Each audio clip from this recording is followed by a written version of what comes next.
गुरुजनों को प्रणाम और दोस्तों को भी प्रणाम।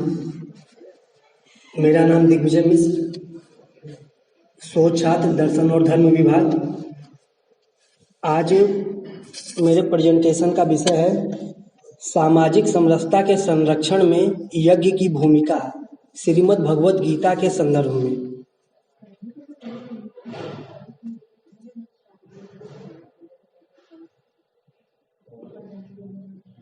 भारतीय दर्शन में कर्म सिद्धांत के अनुसार हम जो भी कर्म करते हैं उसका हमको फल मिलता है, मतलब कृत प्रणाश होता है और अकृत अप्युगम होता है, मतलब जो किए हुए कर्म नहीं है उनका फल नहीं मिलता है।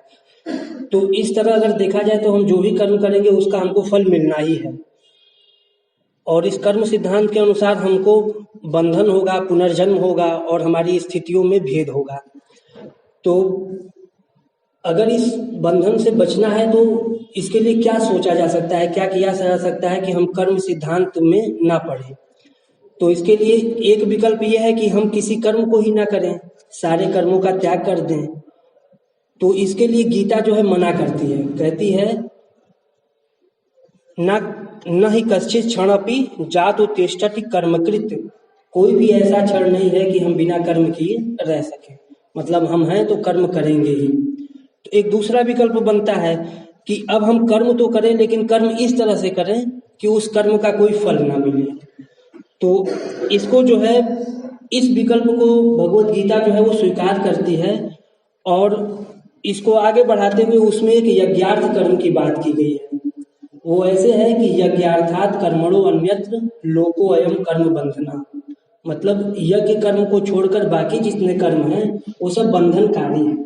तो हम देखते हैं कि यज्ञार्थ कर्म है क्या, और फिर इसी को समझाते हुए श्री कृष्ण अर्जुन से कहते हैं तदर्थम कर्म कौन्तेय मुक्त संग समाचरा, कि उस कर्म को हे अर्जुन तुम करो मुक्त संग होकर के।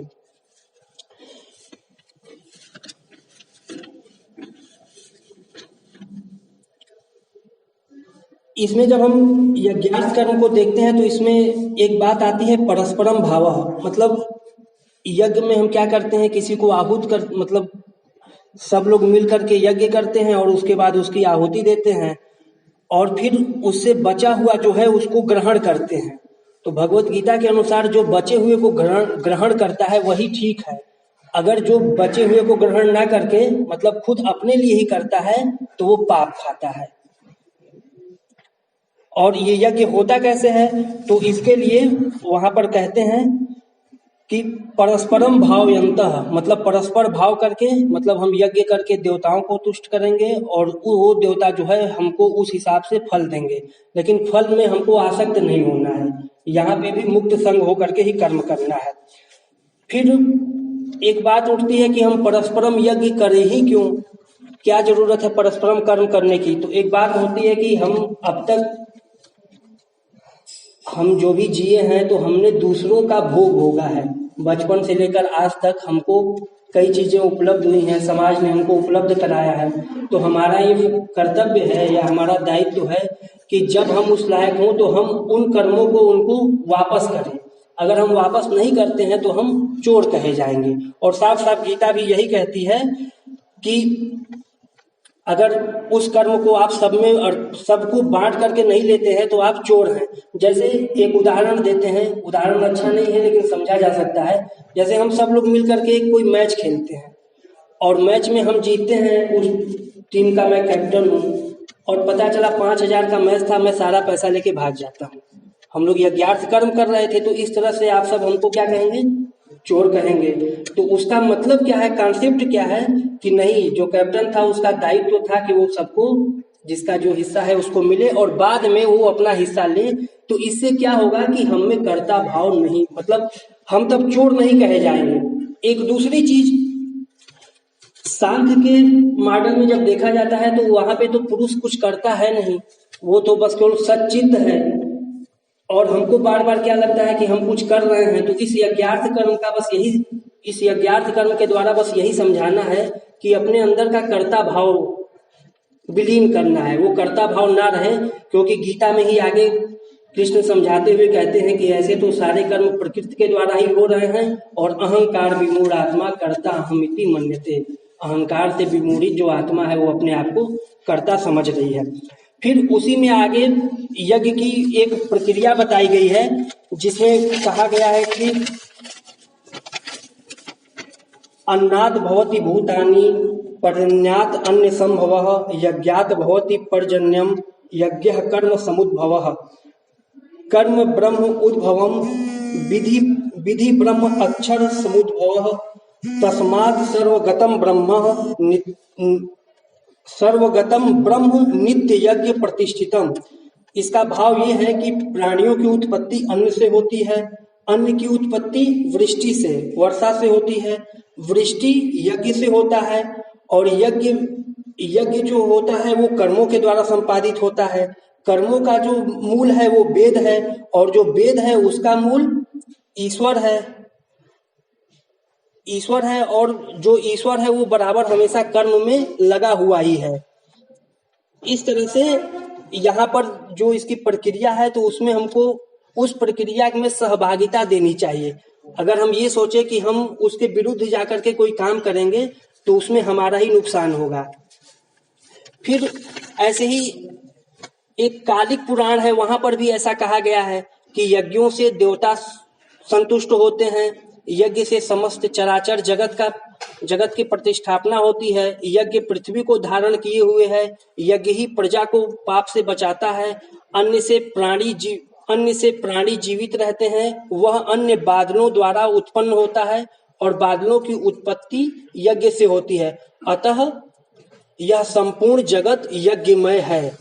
इसी को कालिका पुराण कहता है सर्वम यज्ञमय जगतः। और वहीं से एक अर्ध श्लोक निकलता है यज्ञः कर्मसु कौशलम। मतलब हम जो गीता में देखते हैं कि योगः कर्मसु कौशलम होता है वो कैसे यज्ञः कर्मसु कौशलम में तब्दील होता है। संक्षेप में इस पूरे वक्तव्य का इतना ही कहना है कि यज्ञ के प्रारूप पर जो हम सामूहिक सर्वार्थ कर्म करते हुए इस सामाजिक समरसता को कैसे बना सकते हैं और उस सामाजिक समरसता के बनाते हुए उस यज्ञ से बचे हुए अवशिष्ट का ग्रहण करके हम कैसे इस कर्म बंधन से मुक्त हो सकते हैं। धन्यवाद।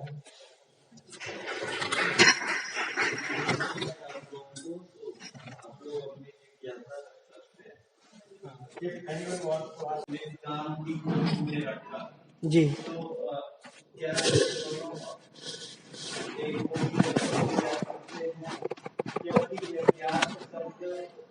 पर भी यदि विचार किया जाए तो किसी अर्थ या की पूर्ति के लिए जो कर्म किए जाते हैं और निष्कामता जो है निष्कामता को हम नित्य कर्म इत्यादि में भी ले जा सकते हैं, क्योंकि नित्य कर्म जो है वो शरीर आदि के कर्म है, शरीर आदि के कर्म है वो तो होंगे ही, तो वो शरीर से जुड़ा पक्ष है और अपेक्षात्मक स्थितियों से रहित है, तो दोनों को जरा तस्वीर। हाँ सर, जो सवाल पूछा है कि जैसे कि आपने गीता में ये कहा कि कर्म से हम सब लोग जुड़े हुए हैं, कि कर्म करना हमारी बाध्यता है और हम इस बात का वर्णन कर सकते हैं कि हम कर्म किस ढंग से करें। एक तो होता है कि हम डिजायरस होके करें कि हमें उसकी ऐसी फल की आसक्ति के साथ करें, एक है अनासक्त होकर के भी, और चूंकि कर्म करना हमारे लिए एक प्रकार से मजबूरी है, या ये कह लीजिए कि जो कर्म का जो सिद्धांत है उसके अनुरूप ही पुनर्जन्म का भी की मान्यता है कि अगर आप आसक्त होकर के कर्म करते हैं तो आपको उसके परिणाम स्वरूप अगला जन्म भी लेना पड़ सकता है, और वो जन्म भी अलग अलग योनियों में हो सकता है। लेकिन सवाल ये है कि किसी भी तरीके का कर्म करने के लिए सबसे पहले हमें जन्म लेना ही क्यों पड़ा, क्योंकि कोई भी कर्म करने के लिए you need to be born first. तो अगर हम इसको इस सीरीज को सबसे पहले लेके जाए स्टार्टिंग में, तो बिना किसी कर्म किए पहले तो हमें ऐसे पैदा कर दिया गया होगा, तभी तो हम कोई कर्म करेंगे। तो ये जो सिलसिला कर्म का स्टार्ट हुआ वो पहले स्टार्ट ही क्यों हुआ? क्योंकि कर्म तो हम कोई अच्छा या बुरा, आसक्त या अनासक्त तभी कर सकते हैं जब पहले हम पैदा हों, और सबसे पहले पैदा तो बिना किसी कर्म के ही किए गए होंगे। तो कर्म सिद्धांत कहीं आपको लगता नहीं कि यहाँ पे गड़बड़ हो रहा है। और दूसरी बात, जैसे कि यज्ञ से आपने कहा कि सब कुछ संभव है, बारिश भी उसी से होता है, तो आपको नहीं लगता है कि मॉडर्न साइंस के हिसाब से अगर हम देखें तो वर्षा के और तमाम तरीके के कारण अब हम और आपको समझ रहे हैं कि क्यों वर्षा होती है, तो उसका आप यज्ञ के साथ अभी भी नेसेसरी तौर पे जोड़ के देखते हैं, या लगता है कि मॉडर्न साइंस कहीं न कहीं उन हमारी परंपराओं में जो हम बातें मान रहे थे, या हो सकता है उस समय मिथ में बहुत सारी बातें हों, क्या हम उनको अभी भी साइंटिफिक और तार्किक बातों के अनुसार या तर्कों के अनुसार सही ठहरा सकते हैं?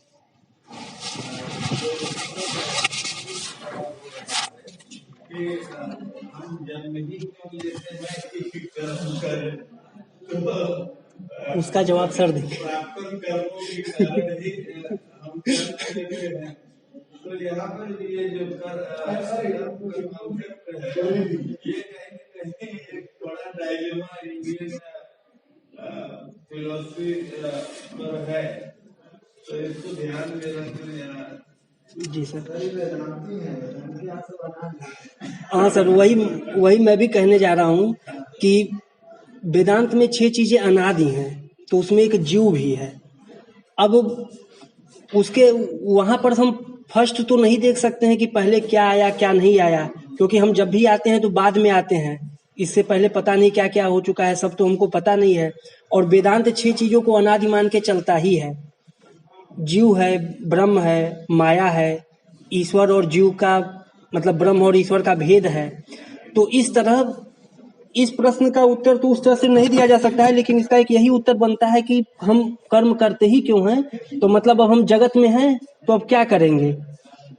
या वेस्टर्न फिलॉसफी में बात होती है ना कि हम फेंक दिए गए हैं या हमको हमारी स्वतंत्रता के साथ छोड़ दिया गया है, तो अब जब हम आ गए हैं तो अब हमको कर्म करना है। और सर का जो सवाल था कि हम निष्काम कर्म और यज्ञार्थ कर्म को एक लेकर चल रहे हैं, तो ये जो यज्ञार्थ कर्म है, या सर आपका भी जो क्वेश्चन था, तो यज्ञार्थ कर्म से मेरा तात्पर्य यज्ञ के मॉडल से है। मेरा तात्पर्य वही नहीं है कि हम फिर से एक आग लाएं, वो सब जलाएं और फिर यज्ञ करें। यज्ञ का मतलब वो जो मॉडल है वो हम कहीं भी पेश करें। जैसे 7 तारीख से 14 तारीख तक यहाँ एक यज्ञ चल रहा है, यज्ञ में सब लोग अपनी अपनी सहभागिता निभा रहे हैं। तो गीता यही बताती है कि अगर आप ऐसे बिना कर्ता भाव के अपनी सहभागिता निभाते हैं तो फिर आपके ऊपर कर्म बंधन नहीं लगने वाला है। क्यों? क्योंकि सांख्य मॉडल को, मैं कुछ मॉडल को लेके चल रहा हूँ, क्योंकि सांख्य मॉडल को जब हम लेके चलते हैं तो वहां तो पुरुष कुछ करता ही नहीं है। जो प्रकृति है, मतलब जो उसकी महत बुद्धि है वो जड़ है, लेकिन उसका इतना ज्यादा उसके साथ तारतम्य है कि उसको चेतनवत लगती है। और फिर विवेक ख्याति जागृत होने पर वही उसको पता चलता है कि नहीं, पुरुष एक अलग चीज है और प्रकृति एक अलग चीज है, और यही समझना है। तो वो जो जीव है, जो अहंकार से विमूढ़ित होकर के अपने आप को कर्ता समझ रहा है और कर्ता समझ करके उस कर्म नियम में फंस रहा है, पुनर्जन्म हो रहा है, ऐसा भी नहीं है कि वो हमेशा रहेगा। बस जब उसको वो बोध होगा तो फिर वो उससे मुक्त हो जाएगा। और सर जैसे पूछ के चले गए कि वो निष्काम कर्म की बात, तो जैसे यज्ञार्थ कर्म इसमें मैं मेंशन किया हूँ, इन्होंने ही नाम है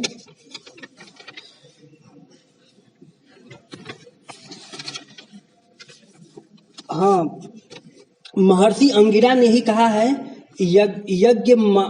यज्ञ महायज्ञो व्यष्टि समष्टि संबंधात। मतलब यज्ञ भी जो है वो 2 प्रकार का है, व्यष्टि के अर्थ में वो यज्ञ है और समष्टि के अर्थ में महायज्ञ है।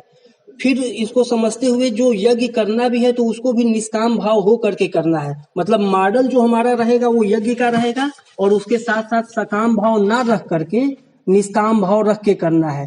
क्यों? क्योंकि फिर बात आ जाएगी सुखे दुखे समय कृत्वा लाभा लाभो जयो जया या समत्वम योग उच्यते।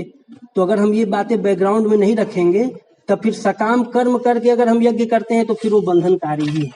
इसलिए यज्ञ को निष्काम ही होना चाहिए।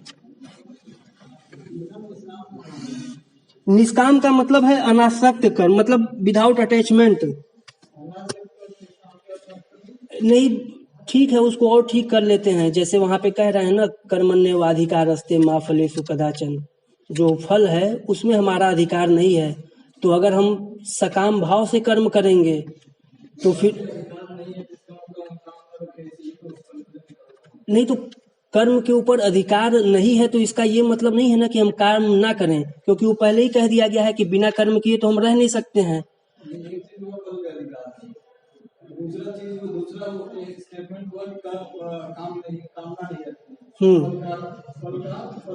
कामना नहीं रखनी है।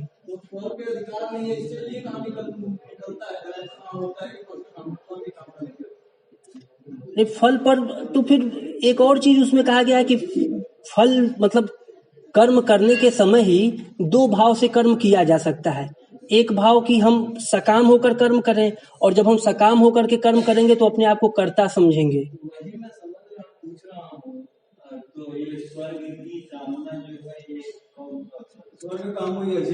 तो ठीक है सर तो वही गीता फिर बाद में कहती है पूर्णे छेड़े फिर आना ही है, पूर्ण क्षीण होने पर फिर आप मृत्यु लोक में आएंगे। तो कोई नहीं सर, गीता ये सिखा रही है कि स्वर्ग की कामना आप कर रहे हैं, लेकिन वो कर्म करते हुए भी आप में वो भाव ना रहे कि आप वो कर रहे हैं। अगर आप में वो भाव रहता है, जैसे यहाँ पर कोई अदर जैसा नहीं है, यहाँ बस हम ही हैं। जैसे कोई कह सकता है कि हम किसी का मर्डर कर दे और हमारे मन में तो भावना थी ही नहीं, तो वो तो जो है वो खुद समझ रहा है ना कि वो कर रहा है कि नहीं कर रहा है। एक दूसरी चीज, कर्म नियम जब होगा तब होगा तो वो उसी को भोगना होगा जिसने वो कर्म किया है। और हम इस हिसाब से जब समझेंगे कि हमने कर्म किया ही नहीं है तो फिर अच्छे बुरे का फल तो हमको मिलना ही नहीं है। फल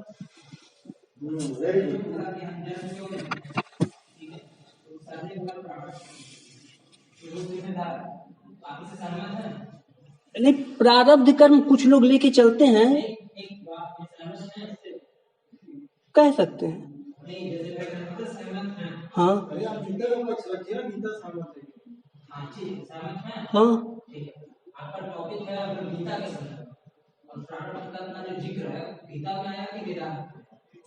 यही तो गीता जो है वो वेदांत से अलग नहीं है, प्रस्थान त्रयी है, श्रुति स्मृति और तर्क। कृष्ण बार बार कहते हैं कि हमारे तुम्हारे बहुत से जन्म हुए हैं, वो सब मैं जानता हूँ, तुम नहीं जानते हो। क्या नहीं आया? नहीं आया है। योग वाले चैप्टर में वो कहते हैं कि अगर तुम अभी अच्छे कर्म मतलब अपना डेवलपमेंट करके मर भी जाते हो तो फिर अगले जन्म में तुम उच्च कुल मतलब बहुत अमीर में नहीं, मतलब तुम उसी के साथ लेकर के पैदा होगे।